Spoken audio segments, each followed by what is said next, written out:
sur les chemins de la connaissance, Roland Houguet présente Flavius Joseph, général malgré lui. Ce matin, 4e émission de la série, une vision du peuple juif avec Mireille Adas-Lebel et André Paul.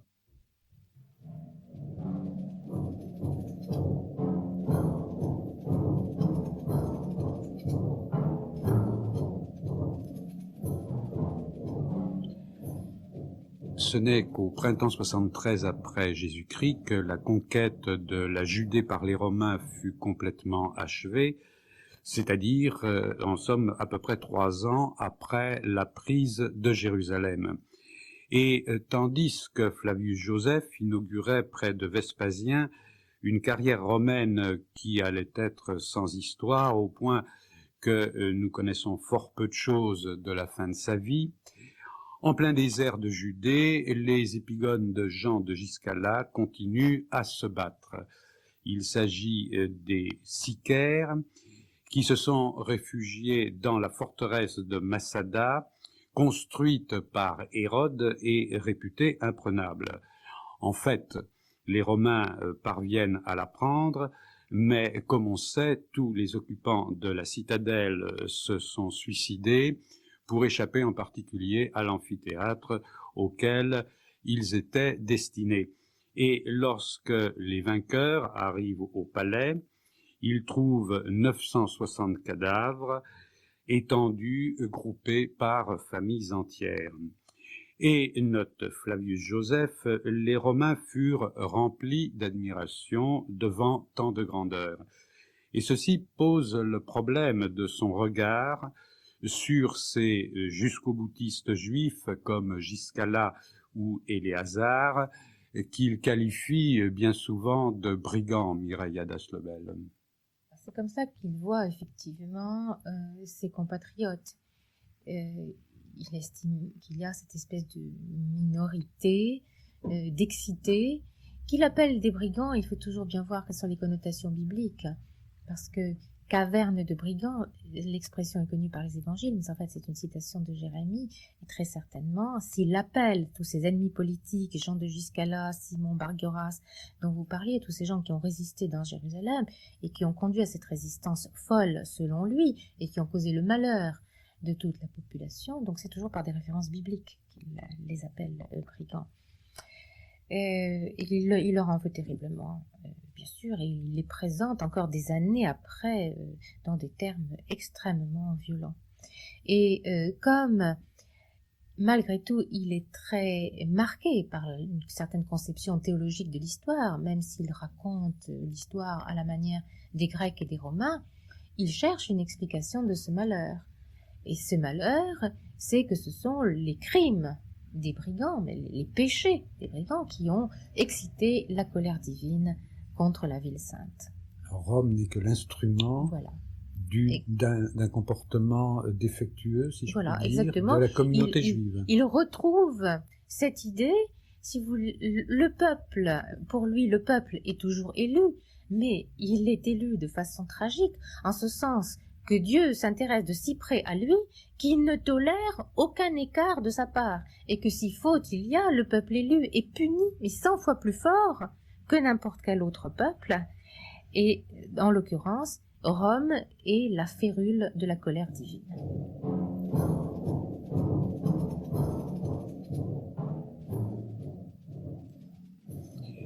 Si les jusqu'au-boutistes sont de mauvais juifs qui attirent le malheur sur la communauté, il y en a pourtant de bons aux yeux de Flavius Joseph, par exemple les Esséniens, André Paul.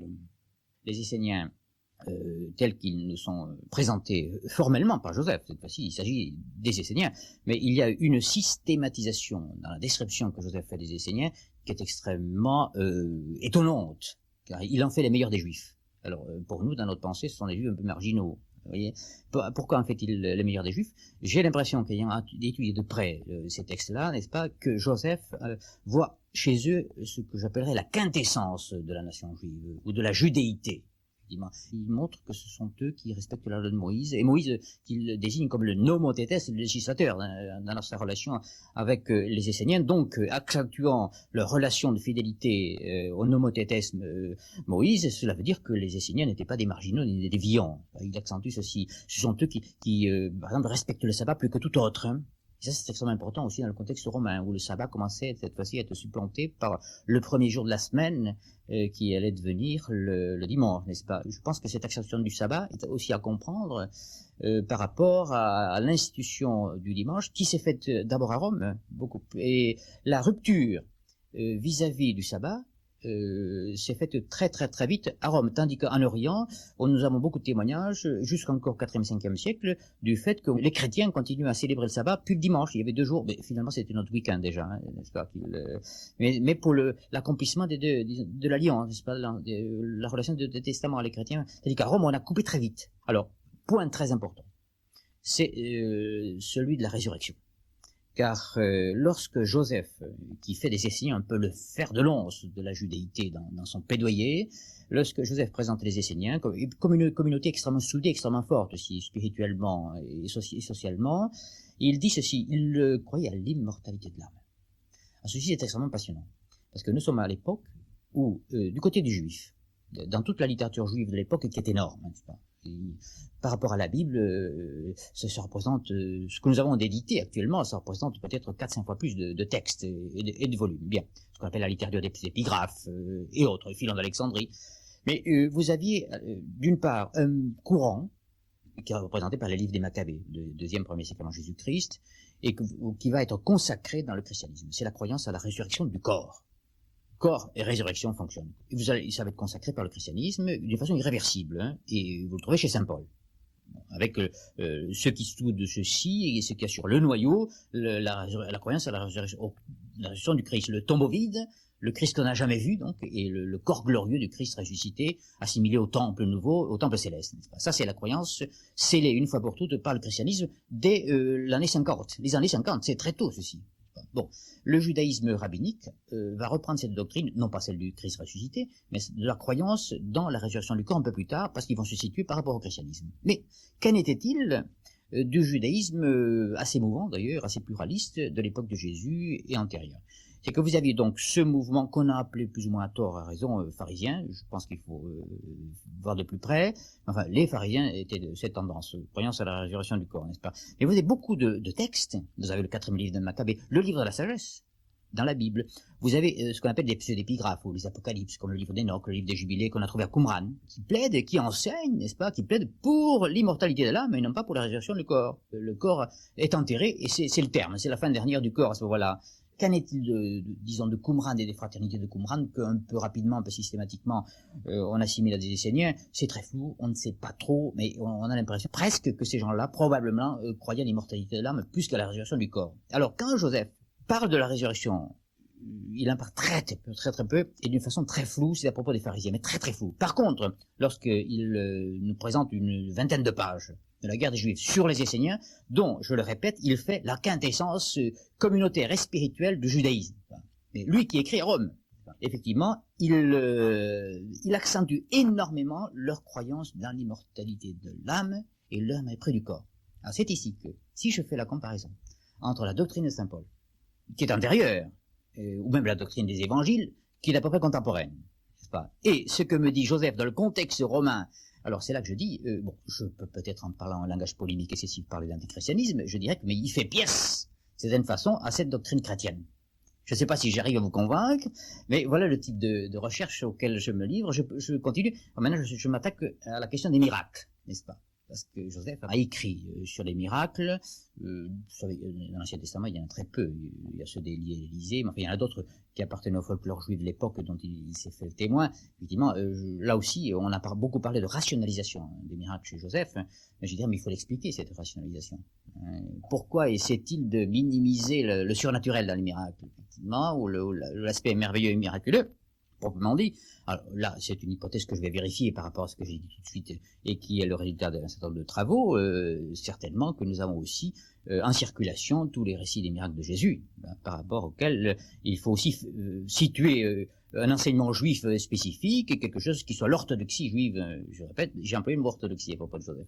Il essaie de redresser les choses. Vous écrivez aussi, et cela nous ramène dans le siècle, mais peut-être pas tant que ça d'ailleurs, vous écrivez, André Paul, que c'est un homme qui a la nostalgie congénitale de l'État d'Israël ancien. Et ce que vous venez de dire à propos de l'orthodoxie se relie peut-être à ce jugement que vous portez. Oui, écoutez, je vais répondre de deux façons à votre question, deux façons, je pense, complémentaires. Tout d'abord, Joseph est un peu l'héritier des prophètes, les prophètes Jérémie et Ézéchiel, c'est-à-dire des prophètes de l'exil, les prophètes du moment de la ruine de Jérusalem, lors de la fin du premier temple, en 587, et un petit peu avant, un petit peu après. Et il fait écho presque formellement au message de ces prophètes, qui écrivaient dans un contexte où le temple avait brûlé, comme ce sera le cas, ou ça était le cas en 70, la fortune, on ne parlait pas comme ça à l'époque, on parlait hébreu ou araméen, n'est-ce pas? Mais enfin, Dieu n'était pas en Italie, mais il était en Babylonie, n'est-ce pas, quelque part, ou à Babylone, mais la problématique de ces prophètes était exactement la même chose. Ézéchiel fulmine contre les Juifs, contre Sédécias ou les rois qui n'ont pas su arrêter la guerre. Et c'est plein de leçons, n'est-ce pas? Vous connaissez ces langages prophétiques. Et Joseph est un homme d'Ancien Testament, dans le sens où il reprend cette problématique, cette manière d'énoncer les choses, cette philosophie, cette spiritualité, cette idéologie des anciens prophètes d'Israël au moment du premier exil. N'est-ce pas? Bon, là, je crois que c'est un premier élément de réponse. Il y a l'héritier prophétique de l'Ancien Testament. Deuxièmement, il tient quand même à sa terre, vous savez. Il tient à sa langue. D'ailleurs, il dit quelque part que les Juifs, ce qui s'est vérifié faux dans l'histoire, les Juifs sont très mauvais pour les langues vivantes. Ça veut dire que lui devait pas assez mal parler le grec ou encore moins le latin, n'est-ce pas? Et d'autre part, qu'il plaidait pour une langue nationale. Je crois que c'était par nostalgie de la langue nationale, qui était la langue du paradis, la langue du salut, qui était l'hébreu, la langue du sanctuaire, qu'il parlait ainsi, n'est-ce pas? Et je vous dis, tout le monde sait quelle est la facilité avec laquelle les Juifs, justement, parlent des langues dans l'histoire. Mais, écoutez, si vous le voulez, je vais vous lire un texte, hein, je vais évoquer une citation de Joseph, pour vous dire comment je le vois encore empreint de ce qu'on appelle le credo national de l'Ancien Testament, n'est-ce pas? Vous connaissez l'épisode de Balaam, dans le livre des Nombres. Bon, Balaam, qui est sur son ânesse, qui est envoyé par le roi de Moab pour maudire les Hébreux qui vont approcher la terre promise. Balaam, au contraire, est pris par l'esprit et bénit Israël et annonce plein de belles choses et la conquête de la terre promise. Or, je peux vous dire, nous avons ici un exemple aussi, ce que j'appelais tout à l'heure le targumisme, c'est-à-dire la traduction araméenne adaptée que nous trouvons dans les Bibles araméennes. Flavius Joseph, voilà comment il traduit la phrase du livre des Nombres, chapitre 23, verset 10. Qui pourrait compter la poussière de Jacob? Qui pourrait dénombrer la nuée d'Israël? Puissé-je mourir de la mort des justes? Puisse ma fin être comme la leur? Voilà ce que dit Balaam, c'est 3 lignes seulement. Et vous allez voir ce que ça va devenir chez le sioniste ou pressioniste ou impérialiste Joseph. Je m'excuse, je vais un peu loin là, mais je porte l'antienne, déjà je résume le message. Voici ce qu'il écrit dans les Antiquités juives pour rendre compte, ou pour traduire ces 3 lignes. Effectivement, il y a une page entière.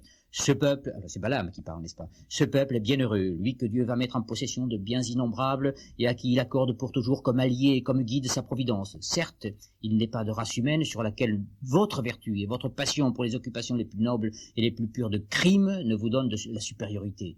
Et c'est à des enfants supérieurs encore que vous laisserez cet héritage. Dieu n'ayant de regard que pour vous parmi les hommes, et vous donnant largement de quoi devenir le peuple le plus fortuné sous le soleil. Ainsi, ce pays vers lequel il vous envoie lui-même, vous l'occuperez. Il sera toujours soumis à vos enfants, et de leur renommée se rempliront toute la terre et la mer. Vous suffirez au monde en fournissant à chaque pays des habitants issus de votre race. Admirez donc, armée bienheureuse, d'être cette grande progéniture d'un unique ancêtre. Mais c'est la petite partie d'entre vous que contiendra maintenant la terre cananéenne. Le monde entier, sachez-le, s'étend devant vous comme une habitation éternelle. La plupart, vous irez vivre dans les îles comme sur le continent, plus nombreux même que les astres du ciel. Mais si nombreux que vous soyez, la divinité ne se lassera pas de vous donner en abondance les biens les plus variés pendant la paix, la victoire et le triomphe dans la guerre. Que les enfants de vos ennemis soient saisis du désir de vous faire la guerre, qu'ils s'enhardissent à prendre les armes et à en venir aux mains avec vous, car nul ne s'en retournera vainqueur ou à mesure de réjouir ses enfants et ses femmes. Tel est le degré de valeur où vous élèvera la providence divine, qui a le pouvoir d'amoindrir ce qui est de trop et de suppléer à ce qui manque. Bon, c'est au livre 4. Ce texte d'abord, il est très beau, premièrement, et deuxièmement, je crois qu'il résume bien la doctrine de Joseph, n'est-ce pas? Alors cette fois-ci, évidemment, Dieu n'est pas en Italie. Alors, étonnant pour un pacifiste. Hein. Oui, mais justement, je crois que le pacifisme de Joseph est à comprendre dans le sens de la vigueur du prophète. Ici, nous trouvons le langage du prophète, n'est-ce pas? Finalement, il fait une description élargie, prophétique, optimiste de la situation du judaïsme de l'époque, et en même temps prophétique dans le sens du relèvement de sa nation, dans laquelle il croit fondamentalement. Et il sait très bien que cette nation ne se relèvera et ne tiendra que dans la mesure où elle vivra en diaspora d'une façon vraiment positive et intéressante, et sans éviter l'assimilation. Et je crois que là, c'est là sa référence à la terre, n'est-ce pas, elle est extrêmement importante comme une source permanente de réinterprétation d'un donné qui est celui de la loi de Moïse, n'est-ce pas. La diaspora se définit par le pèlerinage. Et alors, il définit toujours une terre, non, pour l'époque, il conçoit ceci comme une terre nationale avec une souveraineté politique, c'est évident, et avec une armée. Je pense que sa prophétie va très loin, d'ailleurs. On peut en faire des lectures, disons, presque actuelles.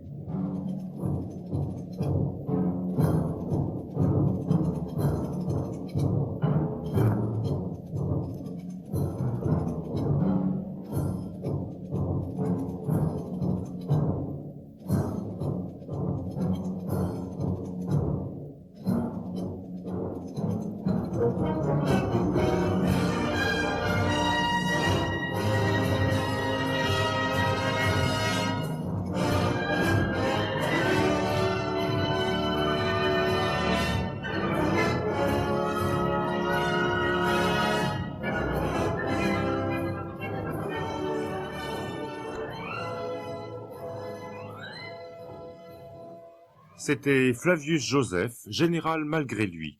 4e émission d'une série de 5 proposée par Roland Auguet avec la participation de Mireille Gadas-Lebel et André Paul. Nicole Salerne était chargée de la réalisation de ces chemins de la connaissance qui nous feront rencontrer demain Joseph et la chrétienté.